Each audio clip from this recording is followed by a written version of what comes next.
Je souhaite vous montrer quelque chose. Vous l'aurez reconnu, il s'agit d'un embryon.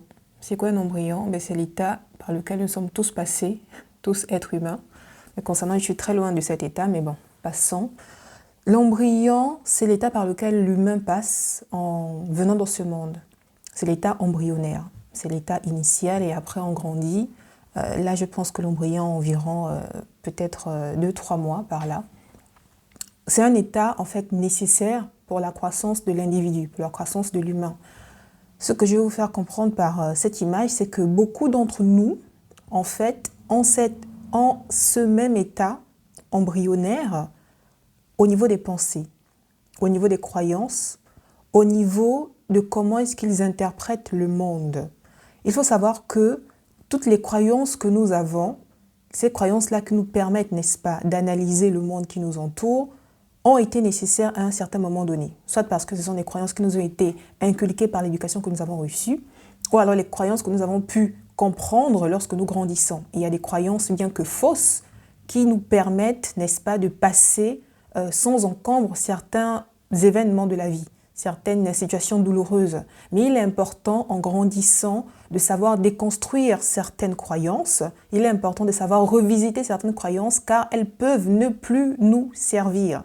C'est vrai qu'il y a des croyances, n'est-ce pas, lorsque nous grandissons, qui sont importantes parce qu'elles nous permettent de faire fi à certaines peurs, nous permettent de s'accrocher à quelque chose de plus ou moins tangible parce que notre compréhension et même notre état émotionnel ne nous permettent pas de capter certaines choses. Mais en grandissant, il est important de savoir déconstruire certaines croyances. Parce que c'est par ces croyances-là, c'est par les croyances limitantes maladaptatives que certaines personnes arrivent à nous manipuler. Il y a des croyances qui sont fausses, il y a des croyances qui sont plus ou moins vraies et des croyances qui ont le mérite d'être vraies. Mais beaucoup d'entre nous, n'est-ce pas, nous attachons à des croyances qui sont fausses. Et lorsque nos croyances sont fausses, ou alors lorsque nous n'avons pas un regard lucide, n'est-ce pas, sur nos croyances, eh bien, des personnes mal intentionnées, des personnes vicieuses peuvent utiliser ces croyances pour nous manipuler, pour nous faire ressentir ce qu'elles veulent que nous ressentions, pour nous faire faire ce qu'elles veulent que nous fassions. En fait. Souvent, les personnes manipulatrices n'ont même pas forcément besoin de faire grand-chose. Ce dont elles ont besoin simplement, c'est de comprendre vos croyances, comprendre la limite de vos croyances, comprendre que ces croyances, voici les limites et adopter des stratégies pour vous mettre à terre par rapport à vos croyances. Imaginons, supposons que pour vous, pour gagner un entretien, pour avoir la certitude, n'est-ce pas, que vous gagnerez un contrat, que vous gagnerez, on va dire, les faveurs de votre manager, il faut forcément porter des sous-vêtements rouges. Voilà, vous êtes une femme et pour vous, il faut forcément porter des culottes rouges pour avoir un entretien. Eh bien, une personne, par exemple, une amie, qui vous veut du mal et qui connaît vos croyances, eh bien, s'arrangera la veille de votre entretien super important à cacher tous vos sous-vêtements rouges, simplement, parce qu'elle sait que vous êtes tellement attaché en fait à cette croyance-là qu'il vous faut absolument du rouge. Je veux porter du rouge pour avoir mon entretien. Il suffira à cet ami-là qui vous veut du mal, qui vous jalouse dans le coin, qui n'a jamais en fait comme ça toléré votre émancipation, qui n'a jamais toléré votre bonheur. Eh bien, il suffira à cet ami, sachant que vous aimiez porter du rouge ou alors que pour vous, c'est très important de porter des culottes rouges pour aller à un entretien, eh bien, il suffira à cet ami de cacher vos culottes rouges.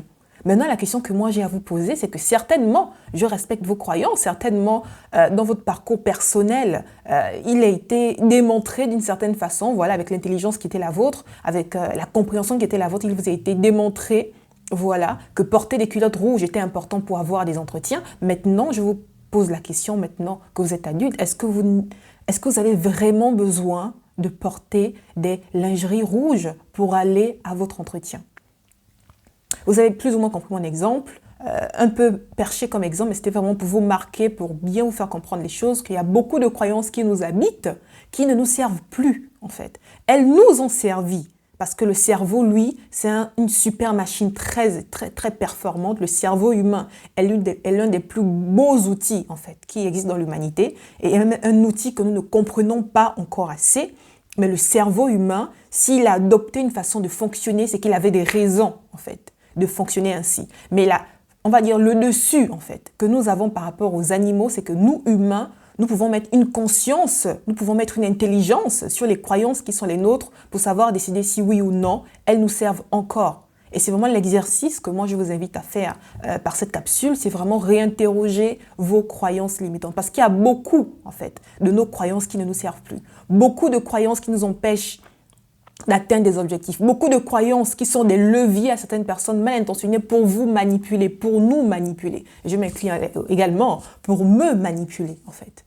Maintenant, c'est à moi, c'est à vous de faire cet exercice en âme et conscience, de savoir s'interroger de si, oui ou non, une croyance est encore utile. Quelle croyance est encore utile? Est-ce que j'ai forcément besoin de faire ceci ou cela pour gagner ceci, pour gagner cela? Est-ce que j'ai besoin forcément de faire ceci ou cela pour me sentir en paix? Après, je ne demande pas de déconstruire toutes vos routines. La routine est importante, c'est ce qui permet de créer un cadre dans lequel avancer de façon sereine, mais il y a bien des verrous qu'on peut faire sauter dans cette routine.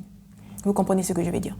Et l'autre pan que j'aimerais aborder, en plus des croyances, c'est ce rapport-là à l'autorité. Voilà. Dans une capsule précédente, j'ai parlé de la sacralité, qu'il y a ce côté sacré-là qui peut, oui ou non, nous servir, qui peut, oui ou non, servir de talon d'Achille contre nous, mais il y a aussi ce côté d'autorité. Quelle est l'autorité que nous considérons en nous, en fait? À qui donnons-nous de l'autorité? Parce que ce sont les personnes à qui on donne de l'autorité, s'il y a des objets à qui on donne de l'autorité, s'il y a des concepts à qui on donne des autorités qui pourraient être utilisés contre nous à nos dépens, simplement. Il faut vraiment savoir interroger ça, retravailler votre rapport à l'autorité, retravailler, n'est-ce pas, toutes ces croyances limitantes qui, pour vous, prennent peut-être sens, mais qui de façon factuelle et de façon pragmatique et cartésienne, en fait, ne vous servent plus. Ayez vraiment cette franchise-là, n'est-ce pas, de mettre les choses à plat et de retravailler sur tout cela. C'en est fini pour moi pour l'épisode d'aujourd'hui. Qui suis-je? Je suis Marissa. Ici, cette chaîne, je vous entretiens sur les peurs, comportements limitants mal adaptatifs qui freinent votre productivité. Si ce type de sujet vous intéresse, je vous invite à vous abonner et de rester connecté. Pour moi, c'en est fini. Je vous dis à très bientôt. Ciao.